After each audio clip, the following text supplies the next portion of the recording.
ñu tëjee rek ak incident bi xewoon foofu ci États-Unis ce 25 mai bi rek ñu génn avec la mort de George Floyd nga xam ne benn policier américain moo ko faat mun nañu wax ne moo ko faat parce que ci arrestation bu doy waar ci la ñàkkee bakkanam ban jàngat nga am ñu nekk fu mu toll nii 21e siècle ba tey africain yi fu ñu nekk sax wala der bu ñuul lekk fu mu nekk ba tey mu ngi doy di wéy di dund lii di racisme wala coono. lan moo waral cette haine quoi. en tout cas bi ma gisee image yi man mënuma retenir sama bopp. te c'était pas la première fois lu mel noonu di am. aux États-Unis ak un peu partout aussi dans le monde. nit ku ñuul mooy koo xam ni àdduna daf ko xeeb àdduna daf koy waxtu nekk di ko jéem di toroxal. di ko rabaisser di ko jéem a stigmatiser. di ko jéem xañ ak yelleef ak di ko faagagal nit ku ñuul mooy koo xam ni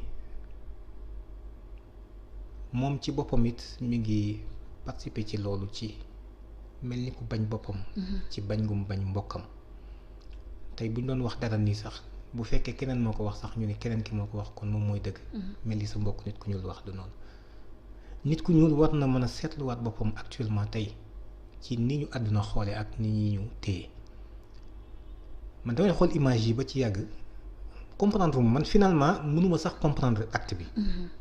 parce que quelqu'un koo xam ni su fekkoon dafa yor.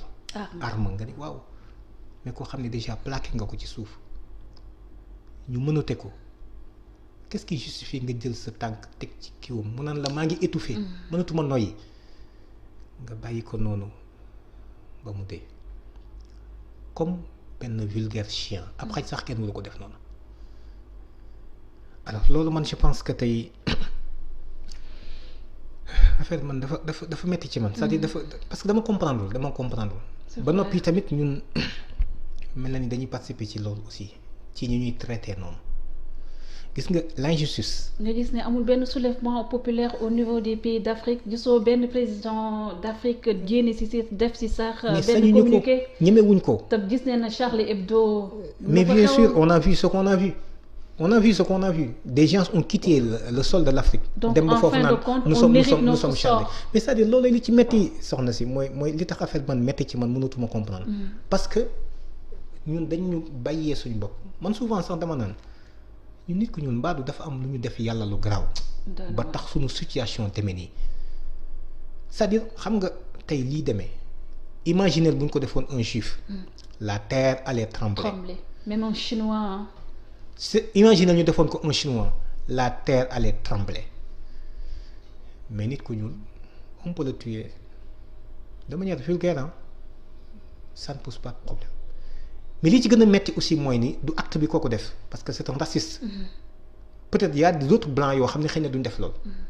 mais imaginez est-ce que dégg nga tey jii en dehors Obama qui a pondu en fait un communiqué est-ce que dégg nga benn autorité fii ci Afrique ñu solidariser wulu te xam ni c'est un acte raciste.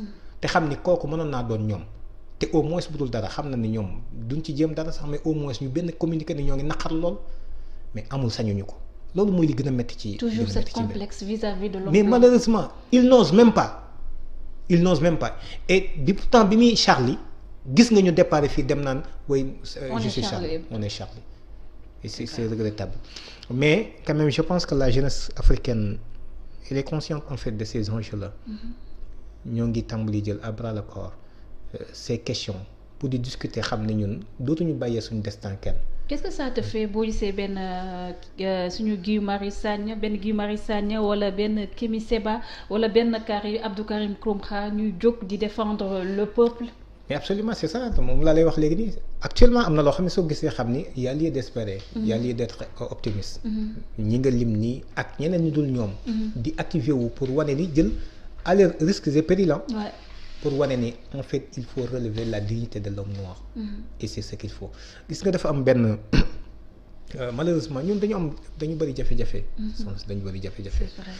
je rappelle très souvent benn citation le défunt homme d'État ancien premier ministre du Togo Edem Kodjo bi muy nekk xam nga il fut le premier président de la commission de l'Union africaine. alors bi ñu koy jox lenge yi. en 2002 dafa waxoon lu am solo. dafa waxoon ni ñun Afrique bi mu dépeindre un peu la situation wane ni ñun jaar nañ ci yu metti te ba léegi jóguñu ci yu metti mais li ci gën a metti mooy suñu intellectuels yi nga xam ni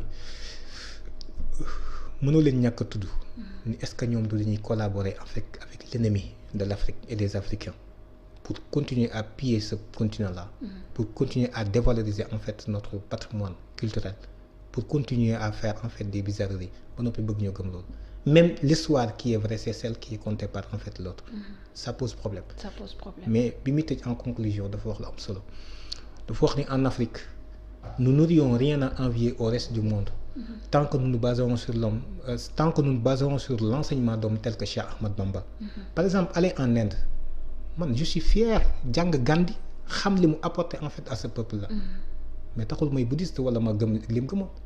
Je suis fier aujourd'hui pour me réclamer Martin Luther King Junior ci combat yi mu mënee en Amérique mais taxul man ma nekk catholique, n'est-ce pas?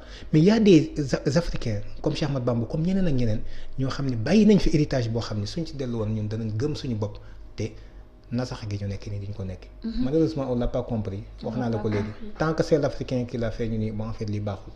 Un événement sur les incidents de Cap Skirring ñun may wax à la régie que femme bu bal bi traversé woon bëtam bi sax mujj woon na ñàkk bakkanam. Inna lillahi wa inna ilayhi raji'un. C'est dommage hein.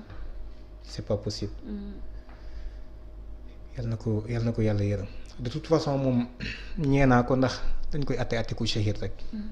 atte ku li dal ci kaw metti na. mais ku shahid la xam nga ni fekk ko jaay ko doole dóor ko bal mu faatu. metti na ci gis-gis waaye ku shahid la n'est-ce pas te ku shahid moom yàlla toppul dara donc ñoo ngi koy ñaanal yàlla njëggal mais loolu lu metti la te man foofu damay attirer en fait l'attention du président de la République man je sais que en fait service de renseignement yi wax nañ ko mais le Sénégal est en ébullition te moom yaakaar naa war naa bëgg réew mi nekk ci jàmm nekk ci atal te nit dana toll foo xam ne si gisatul ku nekk ci kanamam parce que question de survie la donc il faudrait que mu dellusiwaat ginnaaw te doxal yërmande diggante ak askanu Sénégal le président tant que président jàppoo ni yërmande ji dox sa diggante ak sa doom Amadou Sall moom moo dox ak diggante sénégalais yi na la wóor ni la charge bi na teg mérité woo ko kon ni nga yërëme sa doom ba nga xam ni da ngay vérifier ndax lekk na naan na am na wér-gu-yaram yow bala nga lekk wala nga naan sax fi mu ne war nga toppatoo leer na sénégalais yi def nañ ko ba pare ci moom ci loolu lañ koy xool kon kooku ñu lay Cap Skirring dafa waroon a taxaw actuellement te doo dégg mu wax ci parce que c'est pas la première fois. Combien de personnes sont mortes ci police yi gendarmerie en garde à vue wala feneen ak feneen combien mas nga dégg président wax ci ils s'en fichent maanaam yoonam nekkul ci Sénégalais ñuy dee ak dund et pourtant maa ngi rappelé wu il y a eu un accident bu amoon en France il y a eu une lycéenne bu ci décédé le premier ministre dafa dagg li mu doon def dem ci lié accident yi parce que ñoom xam nañu lan liñ leen jox lan la. ils respectent leur peuple mais le président doo dégg lim ci wax te pourtant ay services am ñoo rey ko. kon est-ce que kii ni mu jàppe doomam jàppe na ko askan wi je dirais non kon nag askan wi nañ xam seen bopp aussi xam ni ñun ñi ñu jiital amuñu yërmande ci ñun te gis nga njiit da nga war a am yërmande ci sa askan. da nga leen war a yërëm da nga leen war a ñeewante yonent bi ñu koy tagg xoola bil mu'minina ra'ufun rahimun lañ wax. dafa yërëm nit ñi waaye dafa yërëm jullit ñi dafa yërëm ñi gëm waaye daf leen ñeewante jullit maanaam ki jiite da nga war a yërëm ñi nga jiite da nga leen war a ñeewante mais je ne sais pas yow am sa beneen agenda di wax loo xam ni askan ngay waxal sax ñoom xamuñu ko ay nouvel ordre mondial ay yëf yi dof yoo xam ni kenn xamul lan la très sincèrement man yërëm naa sama bopp mais yërëm naa ce peuple là ce peuple là lan la def ba mériter en fait ces gens là nga xam ni maanaam il ne mérite même pas di gérer sax benn quartier nekk suñu kanam fi mu nekk ni di ñu toroxal di ñu tooñ waaye nag la yàlla waxoon laa gis moo ko expliqué yonent bi sallallahu alayhi wasallam nee nañu bu ngeen demee ba seeni boroomi xam-xam dootuñu digle lu baax duñu tere lu bon yàlla dana xiirtal ñi gën a saay-saay ci yéen ñu leen di toroxal te kenn du ko faj ñi gën a baax ci yéen bu ñaanee du ma nangu man loolu laa gis. cheetetetet mais yow sawaay yow fu ñu la fekk yaa ngi ci kanamu ordinateur bi wala sa kanamu tablette ba sa téléphone portable lu xew mais damay lire ay information waaw xoolal boo bëgg am ay information yu leer nañ et en temps réel duggal ci www.senegal7.com ay information yu wóor man de maa ngi application Sénégal 7 lépp lu xew dama koy jot ci sama téléphone ci tàng bi te nag application Sénégal 7 am ko yomb na da ngay dugg ci Play Store wala Apple Store nga télécharger ko rek xam li xew ci réew mi ak la xew ci bitim réew te nag dara du la ci umpu. Vous voulez des informations